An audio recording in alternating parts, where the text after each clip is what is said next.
What's going on, guys?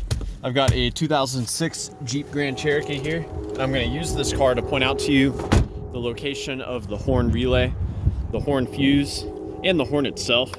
So starting with the fuse, it's going to be this 20 amp fuse that I've got completely covered in the red paint there. To remove it, you just grab it with some needle nose and it'll pop right out. You can look through it to see if it's blown. And if everything is wired properly, this fuse should have constant power. Now the relay is this one. You can remove it by just wiggling it while you pull up. And you can swap it with any of the other relays shown as a troubleshooting step. Now I've got the pins color coded. The red pins, they receive constant power from that 20 amp fuse. So you should always see power here and here.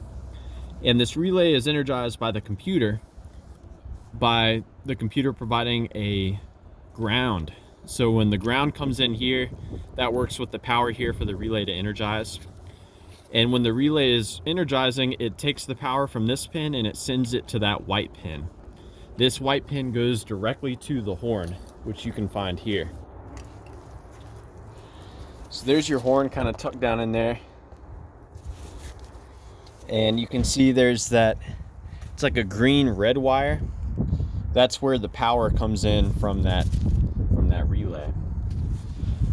I also like to, if you've got keyless entry, see if the keyless entry will set the horn off.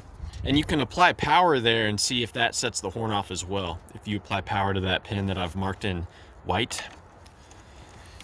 Most likely your issue is the horn itself. Although if the relay checks out and the horn actually goes off when you apply power to that pin, you may have an issue with the switch or the clock spring itself. And you know, to get to the wiring for the clock spring, there's some torque screws you have to remove down here, and all the trim kind of pops off and the connector's down here at the bottom. But at pin 1 and 2, you get a dark green / purple wire and a gray light green wire. Both of those come from the steering wheel control module. And if you connect those two wires together, the horn should go off.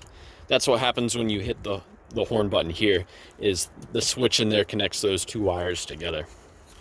So yeah, I hope this was helpful info for you guys troubleshooting the horn on your Jeep. Thanks for watching, and let me know if you have any questions or any advice.